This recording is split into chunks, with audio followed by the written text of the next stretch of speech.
Anybody feels like perspiring, I'd invite you to go ahead because I'm sure going to. In fact, I'm going to get a hanky right here. Greetings, thanks, and congratulations to Kenyon's graduating class of 2005. There are these two young fish swimming along, and they happen to meet an older fish swimming the other way, who nods at them and says, "Morning, boys, how's the water?" And the two young fish swim on for a bit, and then eventually one of them looks over at the other and goes, "What the hell is water?"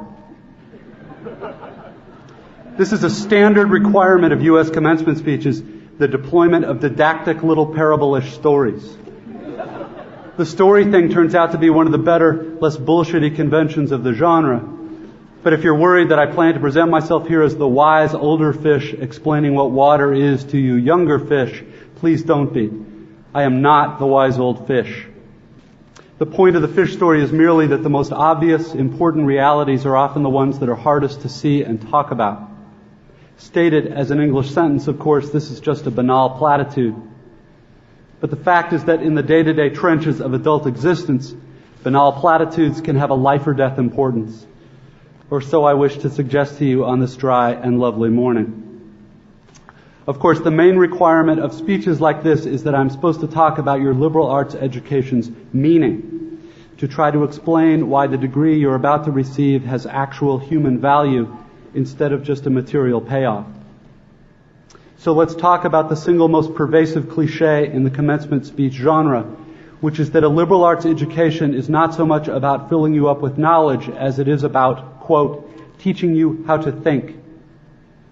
If you're like me as a student, you've never liked hearing this, and you tend to feel a bit insulted by the claim that you've needed anybody to teach you how to think, since the fact that you even got admitted to a college this good seems like proof that you already know how to think. But I'm going to posit to you that the liberal arts cliche turns out not to be insulting at all, because the really significant education in thinking that we're supposed to get in a place like this isn't really about the capacity to think, but rather about the choice of what to think about. If your total freedom of choice regarding what to think about seems too obvious to waste time discussing, I'd ask you to think about fish and water and to bracket for just a few minutes your skepticism about the value of the totally obvious. Here's another didactic little story. There are these two guys sitting together in a bar in the remote Alaskan wilderness.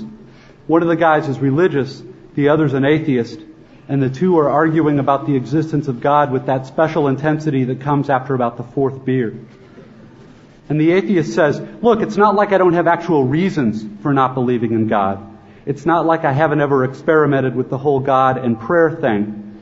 Just last month I got caught away from camp in that terrible blizzard, and I was totally lost, and I couldn't see a thing, and it was 50 below. And so I tried it. I fell to my knees in the snow and cried out, 'Oh God, if there is a God, I'm lost in this blizzard and I'm going to die if you don't help me.' And now, in the bar, the religious guy looks at the atheist all puzzled. 'Well, then you must believe now,' he says.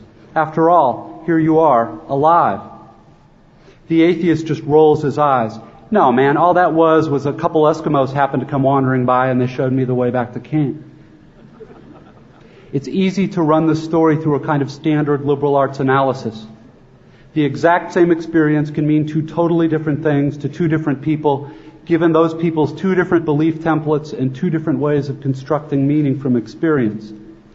Because we prize tolerance and diversity of belief, nowhere in our liberal arts analysis do we want to claim that one guy's interpretation is true and the other guy's is false or bad. Which is fine, except we also never end up talking about just where these individual templates and beliefs come from. Meaning where they come from inside the two guys. As if a person's most basic orientation toward the world and the meaning of his experience were somehow just hardwired, like height or shoe size, or automatically absorbed from the culture, like language. As if how we construct meaning were not actually a matter of personal, intentional choice.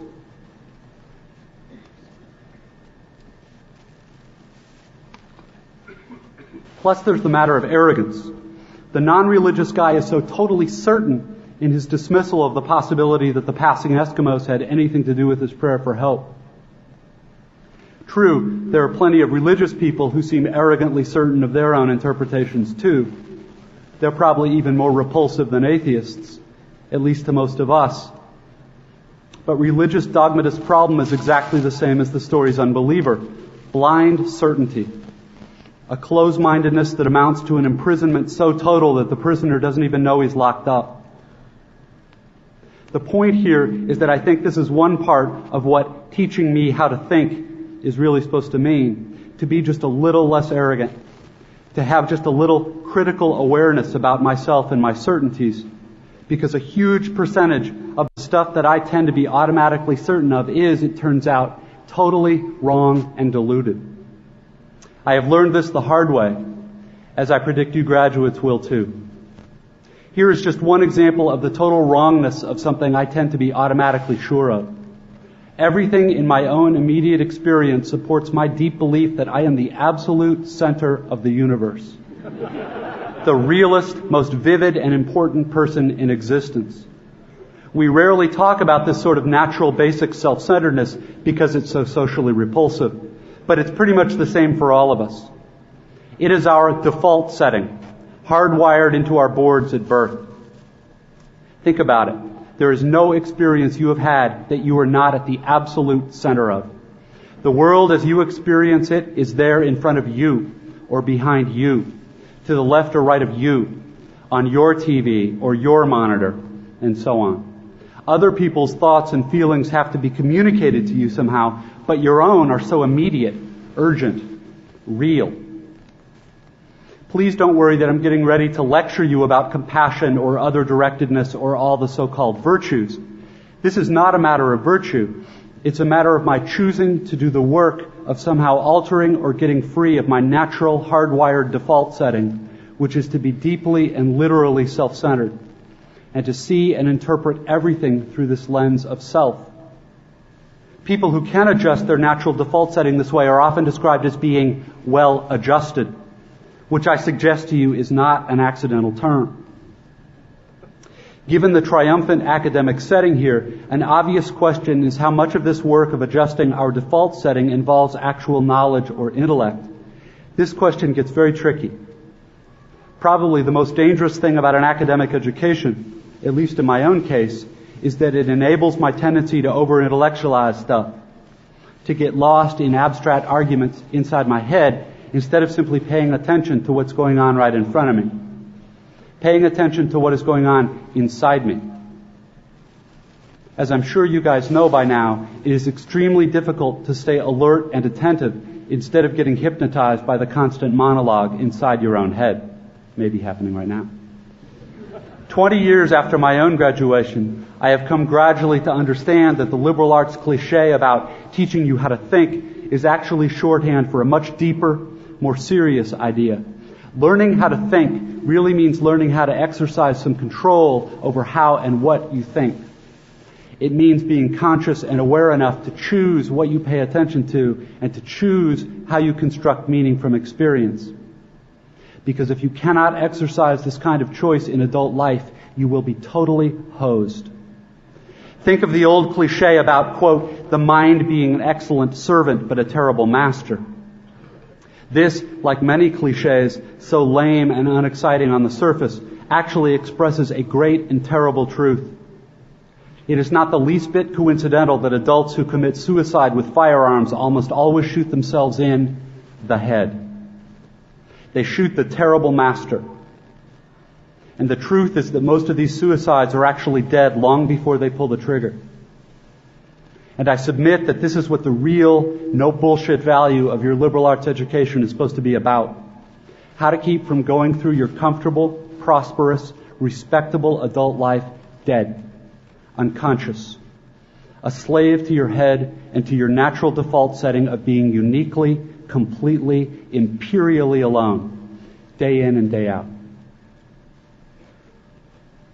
That may sound like hyperbole or abstract nonsense. Let's get concrete. The plain fact is that you graduating seniors do not yet have any clue what day in, day out really means.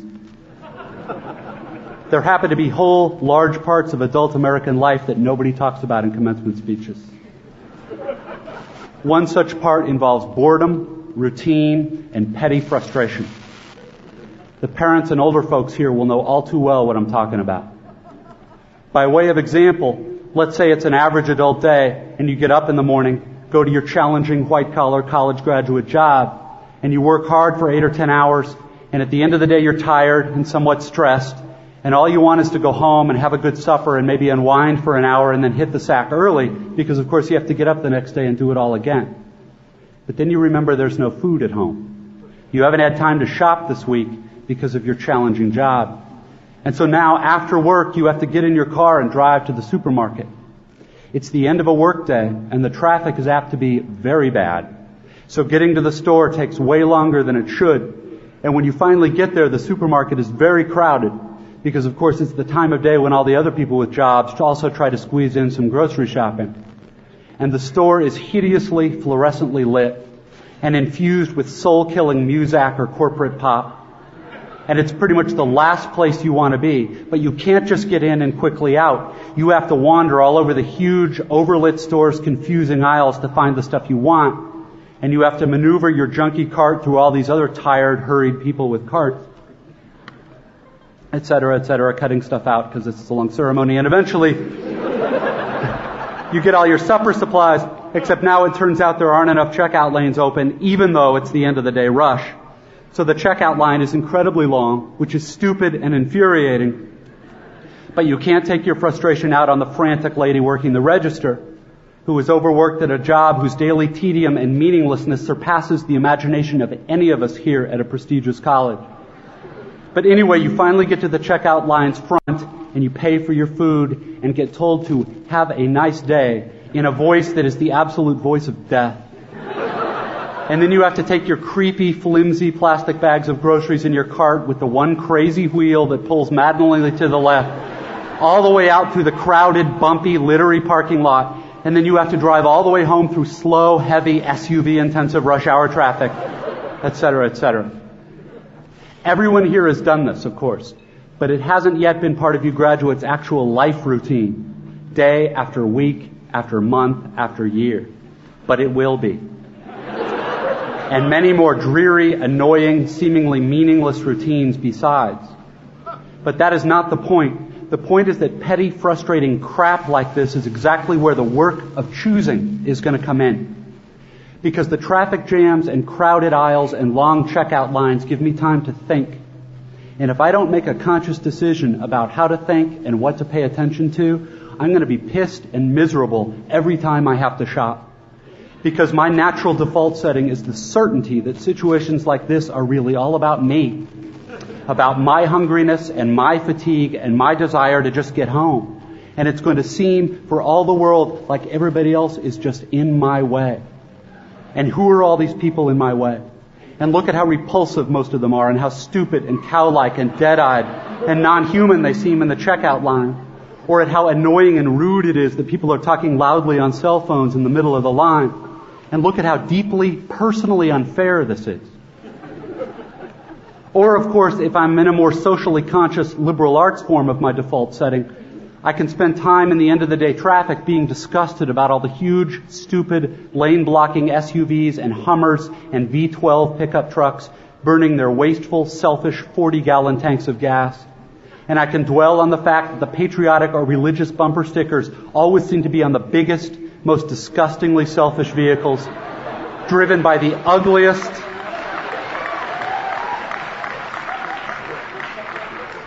See, this is an example of how not to think. The biggest, most disgustingly selfish vehicles driven by the ugliest, most inconsiderate and aggressive drivers.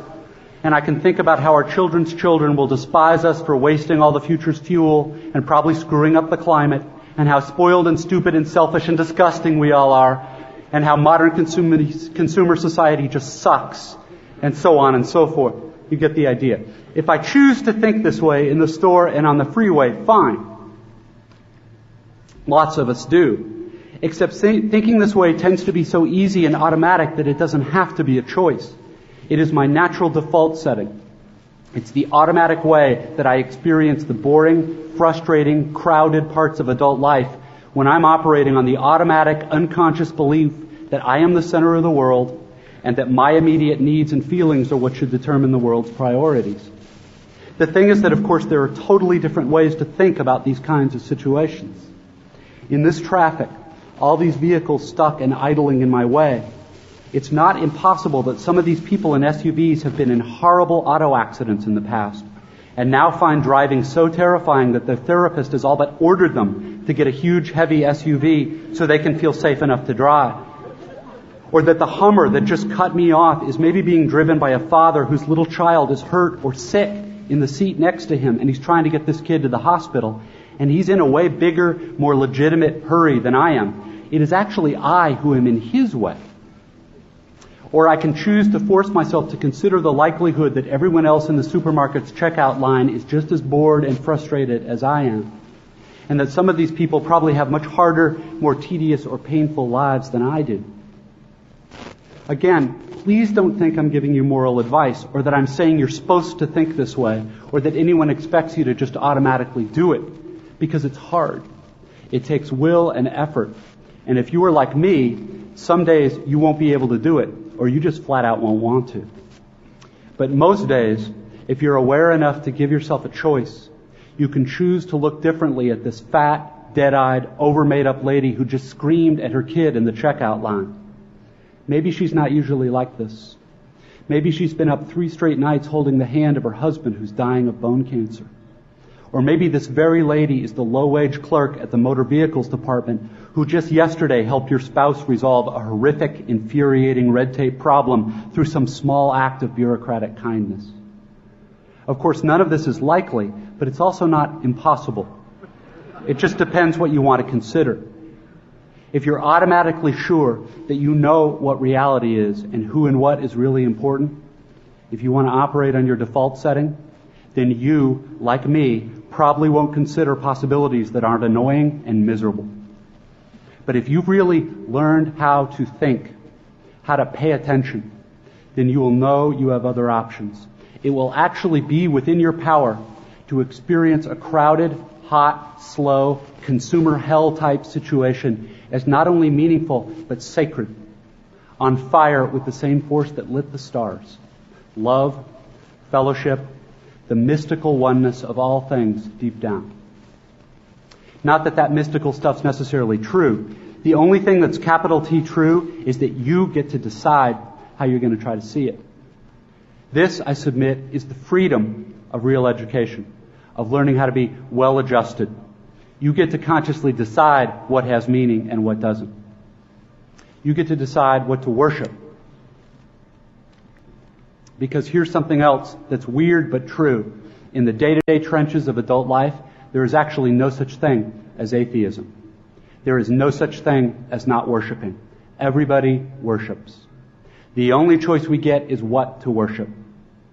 And a compelling reason for maybe choosing some sort of God or spiritual type thing to worship, be it JC or Allah, be it Yahweh or the Wiccan Mother Goddess or the Four Noble Truths or some inviolable set of ethical principles, is that pretty much anything else you worship will eat you alive. If you worship money and things, if they are where you tap real meaning in life, then you will never have enough. Never feel you have enough. It's the truth. Worship your own body and beauty and sexual allure, and you will always feel ugly. And when time and age start showing, you will die a million deaths before they finally plant you. On one level, we all know this stuff already. It's been codified as myths, proverbs, cliches, epigrams, parables, the skeleton of every great story. The whole trick is keeping the truth up front in daily consciousness. Worship power, you will end up feeling weak and afraid, and you will need ever more power over others to numb you to your own fear. Worship your intellect, being seen as smart, you will end up feeling stupid, a fraud, always on the verge of being found out. Look, the insidious thing about these forms of worship is not that they're evil or sinful. It is that they are unconscious. They are default settings. They're the kind of worship you just gradually slip into day after day, getting more and more selective about what you see and how you measure value without ever being fully aware that that's what you're doing. And the so-called real world will not discourage you from operating on your default settings. because the so-called real world of men and money and power hums merrily along on the fuel of fear and anger and frustration and craving and the worship of self. Our own present culture has harnessed these forces in ways that have yielded extraordinary wealth and comfort and personal freedom.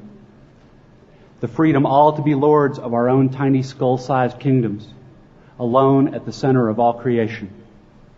This kind of freedom has much to recommend it. But of course there are all different kinds of freedom, and the kind that is most precious you will not hear much talked about much in the great outside world of wanting and achieving and displaying. The really important kind of freedom involves attention and awareness and discipline and being able truly to care about other people and to sacrifice for them over and over in myriad petty little unsexy ways every day. That is real freedom. That is being educated and understanding how to think. The alternative is unconsciousness, the default setting, the rat race, the constant gnawing sense of having had and lost some infinite thing. I know that this stuff probably doesn't sound fun and breezy or grandly inspirational the way a commencement speech is supposed to sound. What it is, as far as I can see, is the capital T truth with a whole lot of rhetorical niceties stripped away. You are, of course, free to think of it whatever you wish. But please don't just dismiss it as some finger-wagging Dr. Laura sermon. None of this stuff is really about morality or religion or dogma or big fancy questions of life after death. The capital T truth is about life before death. It is about the real value of a real education, which has almost nothing to do with knowledge and everything to do with simple awareness. Awareness of what is so real and essential, so hidden in plain sight all around us all the time, that we have to keep reminding ourselves over and over, this is water. This is water. It is unimaginably hard to do this, to stay conscious and alive in the adult world day in and day out. Which means yet another grand cliche turns out to be true. Your education really is the job of a lifetime, and it commences now. I wish you way more than luck.